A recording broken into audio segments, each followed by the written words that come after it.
गजाननं भूतगणातिसेवितं कपित्थजम्बो फलसारभक्षणम् उमासुतं शोकविनाशकारणं नमामि विघ्नेश्वरपादपङ्कजम्। प्रेक्षक महाशयुలకు नमस्कारं।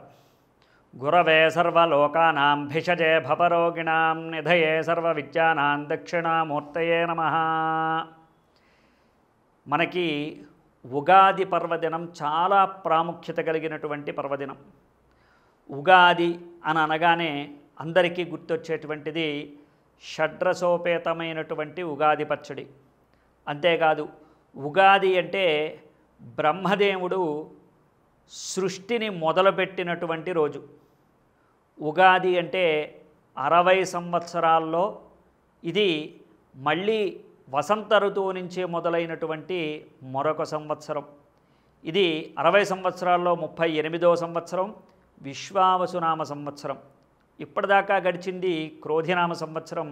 ఇప్పుడు విశ్వావసునామ సంవత్సరంలో ఎవరికైనా సరే ఆయురారోగ్య ఐశ్వర్యాలు కలగాలి అంటే ప్రధానంగా ఏం చేయాలి అంటే సాధారణంగా వసంత ఋతువు నుంచి మనకి ఈ యొక్క సంవత్సరం ప్రారంభమవుతుంది. అంటే ప్రకృతి అంతా కూడా మళ్ళీ పునః ప్రారంభమవుతూ ఉంటుంది. వాడిపోయినటువంటి లేకపోతే రాలిపోయినటువంటి చిగుర్లు మళ్ళీ తిరిగి పుడతాయి. అంటే చెట్టు చేమ దగ్గర నుంచి అన్నీ కూడా మళ్ళీ చిగుర్చడం మొదలు పెడతాయి. ఈ చిగురు ప్రకృతి మాత్రమే కాదు, ప్రకృతిలో నివసించేటువంటి మానవుడికి కూడా.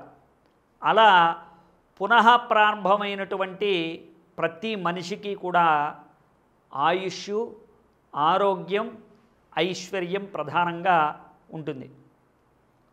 ఆరోగ్యం, ఆయుష్, ఐశ్వర్యం ఇవన్నీ కూడా నిండుగా ఉండాలి అంటే వాటికి ఆయుర్వేదంలో ఒక భాగమైనటువంటి చిన్న ఒక రెమెడీని చెప్పారు.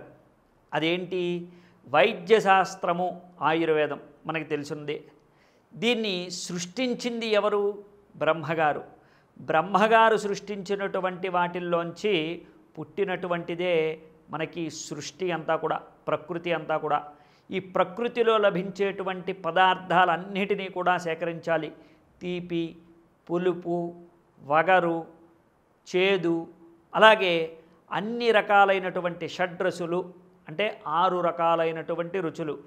మామిడికాయ దగ్గర నుంచి, చెరుకు ముక్క దగ్గర నుంచి, చింతపండు దగ్గర నుంచి అన్ని ప్రకృతిలో లభించేటువంటి వేప పువ్వుతో సహితంగా అన్నిటినీ కూడా సేకరిస్తాం. కొద్ది కొద్దిగా సేకరించాలి.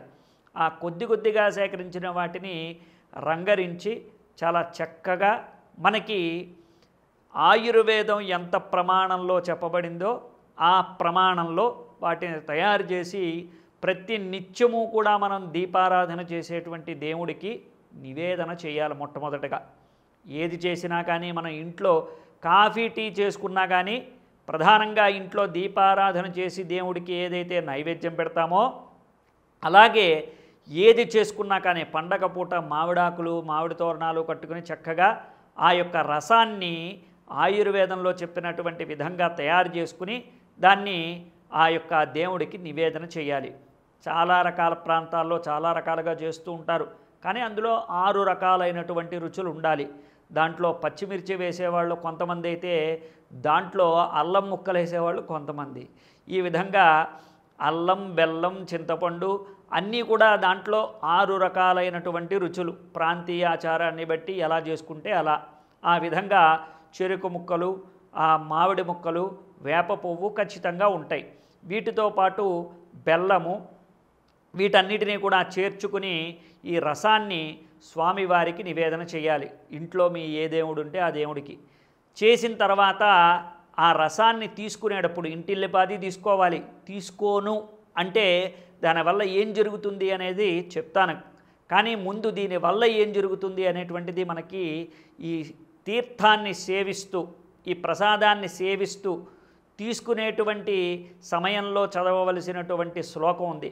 ఆ శ్లోకం చదివినట్లయితే మనకి దానివల్ల ఏం జరుగుతుంది అనేటువంటిది ఆ శ్లోకంలోనే ఉంది. ఆ ప్రసాదాన్ని స్వీకరిస్తూ శతాయుర్వజ్రదేహాయ శతాయుర్వజ్రదేహాయ సర్వసంపత్ప్రదాయ చ సర్వారిష్ట నివారకాయ, సర్వారిష్ట నివారకాయ నింబదళ భక్షణం శుభం, నింబదళ భక్షణం శుభం అని ఉంది.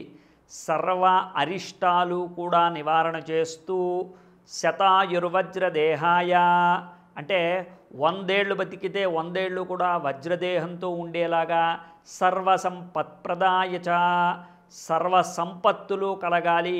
ఇక్కడ ఆయుష్, ఆరోగ్యం, సర్వ సంపదలు ఇవన్నీ కూడా కలుగుతూ సర్వ అరిష్టాలు కూడా, సర్వ అరిష్టాలు దరిద్రము సర్వ దుఃఖాలు అన్నీ కూడా తొలగిపోయి సర్వ శుభాలు కలుగుతూ సర్వ శుభప్రదాయచ ఏంటి నింబదళ భక్షణం వల్ల అంటే వేప పువ్వు లేదా వేప చిగురు వీటిని తీసుకోవటం వల్ల మనకు కలిగేటువంటి శుభము లాభము ఇవి. ఈ శుభము లాభాన్ని వదిలేసి నేను ఎప్పుడూ కూడా ఒకేలా ఉంటాను అంటే పర్వాలేదు ఉండొచ్చు, కానీ ఈ ఆయుర్వేదం మనకి సృష్టి ఆరంభం నాడే ప్రకృతి నుంచి లభించినటువంటి పదార్థాలన్నిటినీ సేకరించడం వల్ల ప్రకృతిలో కలిగేటువంటి 6 ఋతువుల యొక్క ఋతువులు మనకి వసంత ఋతువు నుంచి ప్రారంభించుకుంటే శిశిర ఋతువు వరకు కూడా 6 ఋతువుల యొక్క ప్రమాణంలో ఉన్నటువంటి ఆ యొక్క ఎత్తుపల్లాలన్నిటినీ కూడా శరీరం తట్టుకునేలాగా ఈ యొక్క నింబదళ భక్షణం షడ్రుచుల యొక్క ప్రసాదాన్ని మనం తీసుకోవటం వల్ల మనకి లాభం చేకూరుతుంది, శుభం కలుగుతుంది. అందువల్ల దీన్ని తీసుకోవటం. అలాగే ఇంద్రుడు ఇంద్ర పదవిని పొందటానికి ఇదే ప్రధానమైనటువంటి దినంగా అంటే చైత్రశుద్ధ పాడ్యమే ప్రమాణంగా ఉండబడింది. అలాగే ఇక్కడ ఎవరైతే భూమి మీద ఈ చైత్రశుద్ధ పాడ్యమి నాడు ఉగాది నాడు ఎవరైతే వస్త్రదానం చేస్తారో, ఎవరైతే వాళ్ళకు కావలసినటువంటివి అంటే భూమి దానం చేస్తారో, గోదానం చేస్తారో, ఎవరైతే గోవుని పూజిస్తారో, ఎవరైతే చాలామంది జెండాని ఎగరేస్తారు. ఈ సందర్భంగా ఉగాది రోజున కొన్ని ప్రాంతాల్లో జెండాని కూడా ఎగరేస్తారు. అలా జెండాని ఎగరేసి దానికి కూడా పూజ చేస్తారు. అలా ఉగాది అంటే సంవత్సరాది నాడు ఎవరైతే వాళ్ళ ప్రాంతీయాచారాన్ని బట్టి ఏవేవైతే చేస్తారో వాళ్ళందరూ కూడా ఒక్కొక్క సందర్భాన్ని అనుసరించి అంటే హయగ్రీవుడి యొక్క జననం కూడా ఈరోజే జరిగిందంటారు. అలాగే బ్రహ్మగారి యొక్క వేదాలు సృష్టించబడింది కూడా ఈరోజే అంటారు. బ్రహ్మగారు సృష్టి మొదలుపెట్టింది కూడా ఈరోజే అంటారు. అలా చాలా రకాలుగా శ్రీరాముడు కూడా వనవాసం నుంచి ముగించుకుని అయోధ్యకి తిరిగి వచ్చే రోజు కూడా చైత్రశుద్ధ పాడ్యమియనే అంటారు. అందువల్ల చాలా రకాలుగా మనకి ఈ యొక్క విశేషాలను చూసుకుంటే హయగ్రీవుడి యొక్క జననం కూడా ఈరోజే జరిగిందంటారు. బ్రహ్మదేవుడి యొక్క 4 వేదాల సృష్టి కూడా ఈరోజే జరిగిందంటారు. అంతేకాదు ధ్వజారోహణ చేసి వారి కుటుంబాలకి ఈ రోజునే రాజ్యాలు, రాజ్యాధిపతులు, శాతవాహన, శాలివాహన శకాలు ఇవన్నీ కూడా ఈరోజే జనించాయి అని చెప్పేసి అంటూ ఉంటారు. కాబట్టి ఇప్పటిదాకా కూడా మనకున్నటువంటి సృష్టి ఆరంభ రహస్యాలన్నీ కూడా చైత్రశుద్ధ పాడ్యమిలోనే ఇమిడీకృతమై ఉన్నాయి.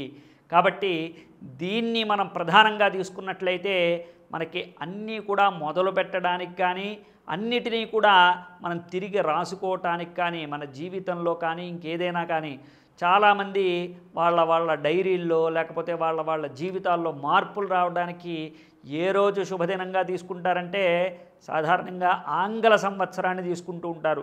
కానీ ఈరోజు ప్రాతిపదికగా తీసుకున్నట్లయితే ఉగాది నుంచి మార్పు అనేటువంటిది సహజంగానే లభిస్తుంది. ఆ సహజంగా ప్రకృతిలో భాగంగా మానవుడు కూడా తన మార్పుని సహజంగా ఈ రోజునే మొదలు పెడితే అది అద్భుతాలను చూపిస్తుంది, అద్భుతాలను సృష్టిస్తుంది. సృష్టి మొదలు ఉగాది అనేటువంటి దాన్ని ఎందుకంటారనేటువంటిది మనకి మనంగానే అర్థమవుతుంది, స్వయంగా అనుభవంతో అర్థమవుతుంది. కాబట్టి ఉగాదిని అందరూ కూడా చాలా హాయిగా, ఉల్లాసంగా, ఉత్సాహంగా ఉరకలేసేటువంటి ఒక పండుగగా జరుపుకోండి. అందరూ కూడా వారి ఆయురారోగ్యాలన్నిటినీ కూడా నిలబెట్టుకుని నేను చెప్పినటువంటి శ్లోకాన్ని చక్కగా చదివి ప్రసాదాన్ని స్వీకరించి ఆ యొక్క భగవంతుడి యొక్క అనుగ్రహాన్ని పొందండి. శుభం.